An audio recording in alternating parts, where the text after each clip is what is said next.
ಅಲ್ಲಿಂದ ಬರುವುದಿದೆಯಾ? ನಮ್ಮದು ಇಲ್ಲಿ 4 ಲೈನ್ ಬಂದು ಇಲ್ಲಿ ದೊಡ್ಡ ಸರ್ಕಲ್ ಮಾಡೋದು ನಮ್ಮ ಪ್ಲ್ಯಾನ್. ಬ್ಯೂಟಿಫುಲ್ ಸರ್ಕಲ್ ಇವತ್ತಲ್ಲದ್ರೆ ಯಾವತ್ತಾದ್ರು ಇಲ್ಲಿ ಹಾಗೆ ಲೈಟ್ ಗೀಟ್ ಎಲ್ಲ ಹಾಕಿ ಇಲ್ಲಿಂದ ಆ ಕಡೆ ಹೋಗುವ ಟ್ರಾಫಿಕ್ ಅಲ್ಲ ಡಾಕ್ಟ್ರೆ, ಇಲ್ಲಿಂದ ಆ ಕಡೆ ಹೋಗುವ ಟ್ರಾಫಿಕ್, ಅಲ್ಲಿಂದ ಬರುವ ಟ್ರಾಫಿಕ್ ಇಲ್ಲ ನಮಗೆ. ಬರುವುದು ಈ ಕಡೆಯಿಂದ ಅಲ್ಲ, ಹೀಗೆ ಬರ್ತಾರೆ. ಕರೆಕ್ಟ್ ಅಲ್ಲ? ಕರೆಕ್ಟ್ ಅಲ್ಲ? Major traffic. ಸೊ ಇಲ್ಲಿಂದ ನಾವು ಹೀಗೆ ಮಾಡೋದು. ಈಗ ಅಲ್ಲಿಂದ ಬಂದು ಹೀಗೆ ಬಂದು ಬರಲಿಕ್ಕೆ ಆಗೋದಿಲ್ಲ. ಪ್ಲ್ಯಾನ್ ಮಾಡಿದ್ದು ಹೀಗೆ ಅಂದರೆ ಅಲ್ಲಿಗೆ ಜಾಯಿನ್ ಆಗ್ತೀವಿ, ಹೀಗೆ ಜಾಯಿನ್ ಹೀಗೆ ಪ್ಲ್ಯಾನ್ ಮಾಡಿ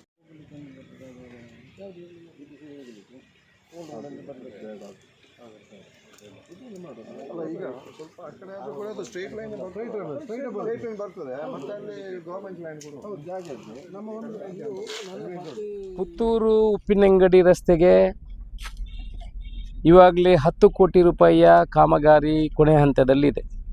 ಡಾಮರೀಕರಣದ ಒಂದು ಕೆಲಸ ಬಾಕಿ ಇದೆ. ಇನ್ನೊಂದು ವಾರದಲ್ಲಿ ಡಾಮರೀಕರಣದ ಕೆಲಸವನ್ನು ನಾವು ಮುಗಿಸ್ತೇವೆ.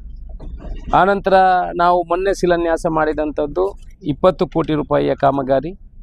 ನಾವು ಮಂಗಳೂರಿಂದ ಬರುವಾಗ ಬುಳುವಾರಿನಲ್ಲಿರುವಂಥ ಫಸ್ಟ್ ಸಿಗ್ನಲ್ ದೊಡ್ಡ ಸರ್ಕಲ್ ಮಾಡಿ, ಆನಂತರ ಬುಳುವಾರಿನ ಆಂಜನೇಯ ದೇವಸ್ಥಾನ ಏನಿದೆ ಅಲ್ಲಿ ಒಂದು ದೊಡ್ಡ ಸರ್ಕಲನ್ನು ಮಾಡಿ ನಮ್ಮ ಹಾರಾಡಿವರೆಗೆ ಕಾಂಕ್ರೀಟು 4 ಲೈನ್ ಆಗ್ತದೆ. ಉಳಿದ ಹಣದಲ್ಲಿ ನಮ್ಮ ಕೋಡಿಂಬಾಡಿ ಸೇಡಿಯಾಪಿನಿಂದ ಕೋಡಿಂಬಾಡಿವರೆಗೆ ಅದು ಕಾಂಕ್ರೀಟೀಕರಣ ಆಗುವಂಥ 4 ಲೈನ್ ರಸ್ತೆಗಳಾಗ್ತದೆ. ಆನಂತರ ಮೊನ್ನೆ ತಾನೇ ಬಂದಿರುವಂಥ ಹಿಂದೆ ಬಂದಿರುವಂಥ 13 ಕೋಟಿ ರೂಪಾಯಿಯಲ್ಲಿ ನಿಕ್ಕಿಲಾಡಿಯಿಂದ ಉಪ್ಪಿನಂಗಡಿ ಏನು NHAI ನ್ಯಾಷನಲ್ ಹೈವೇಗೆ ಅಂಡರ್ ಪಾಸ್ ಇದೆ, ಅಲ್ಲಿಗೆ ಕನೆಕ್ಟ್ ಮಾಡುವಂಥ ಕೆಲಸವನ್ನು ಈಗ ಮುಂದಿನ ಟೆಂಡರ್ ಈಗಲೇ ಅದು ಕರೀಲಿಕ್ಕೆ ಬಾಕಿ ಇದೆ. ಅದು ಟೆಂಡರ್ ಆಗುವಂಥ ಕೆಲಸಗಳಾಗ್ತದೆ. 20 ಕೋಟಿದು ಆಲ್ರೆಡಿ ಟೆಂಡರ್ ಆಗಿ ಕಾಮಗಾರಿ ಆರಂಭ ಆಗ್ತದೆ.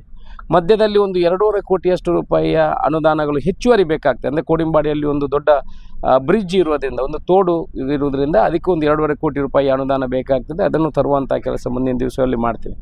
ಮೊನ್ನೆ ತಾನೇ 10 ಕೋಟಿ ರೂಪಾಯಿಯ ಅನುದಾನ ಕೂಡ PWDಯಿಂದ ಬಂದಿದೆ. ಅದರಲ್ಲಿ 5 ಕೋಟಿ ರೂಪಾಯಿ ಪೂರ್ತಿ ಅಲ್ಲಿ ನಮ್ಮ ಕೃಷ್ಣನಗರದಿಂದ ಉಪ್ಪಿನಂಗಡಿವರೆಗೆ ಲೈಟಿಂಗ್ಗೆ ಬಂದಿದೆ. ಆನಂತರ ಬಾಕಿ 2 ಕೋಟಿ ಒಂದು ನೂಜಿಗೆ ಬಂದಿದೆ, 2 ಕೋಟಿ ಆರ್ಯಾಪ್ ಒಂದು ತಡೆಗೋಡೆಗೆ ಬಂದಿದೆ, 1 ಕೋಟಿ ಕಂದಲ್ಕಾನ ಪಾನಾಜೆ ಬ್ರಿಡ್ಜಿಗೆ ಮತ್ತು ರಸ್ತೆಗೆ ಬಂದಿದೆ. ಒಟ್ಟು ಅನುದಾನಗಳು ಇಲ್ಲಿ ಬರ್ತಾ ಇದೆ. ಈ ರಸ್ತೆಯನ್ನು ಹೈ ಪ್ರಯಾರಿಟಿಯಲ್ಲಿ ನಾವು ಮಾಡಬೇಕು. ಇದೊಂದು ಮಾಡೆಲ್ ರಸ್ತೆ ಆಗಬೇಕು. ಪುತ್ತೂರಿನಿಂದ ಉಪ್ಪಿನಂಗಡಿ ಬರುವಂಥದ್ದು 2 ಕಡೆ ಗ್ರೀನರಿಗಳನ್ನು ಮಾಡಬೇಕು, ಮಧ್ಯ ಹೂವಿನ ಗಿಡಗಳನ್ನು ಮಾಡಬೇಕು. ಇದು ಪುತ್ತೂರಿಗೆ ಒಂದು ಮಾಡೆಲ್ ರಸ್ತೆ ಆಗಬೇಕಂತ ಕನಸು ಏನಿದೆ. ಆದರೆ ನಮ್ಮದು ಉಪ್ಪಿನಂಗಡಿಗೆ ಏನು ನ್ಯಾಷನಲ್ ಹೈವೇಗೆ ಜಾಯಿನ್ ಆಗ್ತದೆ, ಅಲ್ಲಿ ಕೆಲವು ಮನೆಗಳು ಅಡ್ಡ ಬರೋದ್ರಿಂದ ನಾವು ಅದನ್ನು ಸ್ವಲ್ಪ ಡೈವರ್ಷನ್ ಮಾಡ್ತಾಯಿದ್ವಿ. ಯಾಕಂತ ಹೇಳಿದ್ರೆ ಮನೆಯವರಿಗೆ ಕೂಡ ತೊಂದರೆ ಆಗಬಾರ್ದು. ಅವರ ನೋವನ್ನು ಕೂಡ ನಾವು ಇವತ್ತು ಅಧಿಕಾರಿಗಳೆಲ್ಲ ಬಂದು ಅವ್ರ ಹತ್ರ ಕೇಳಿ ಸ್ವಲ್ಪ ಬದಲಾವಣೆ ಮಾಡಿ ಅದನ್ನು ಹತ್ತಿರದಿಂದ ಮಾಡುವಂಥ ಕೆಲಸವನ್ನು ಮಾಡ್ತೇವೆ. ಒಟ್ಟಿನಲ್ಲಿ ಈ ವರ್ಷದಲ್ಲಿ ಈ ಕಾಮಗಾರಿ ಎಲ್ಲ ಮುಗಿಸಿ ಪುತ್ತೂರು ಉಪ್ಪಿನಂಗಡಿ ಕಾಂಕ್ರೀಟ್ ಕೃತ 4 ಲೈನ್ ರಸ್ತೆಯನ್ನು ಮಾಡುವಂಥ ಕೆಲಸವನ್ನು ಮಾಡ್ತೀವಿ.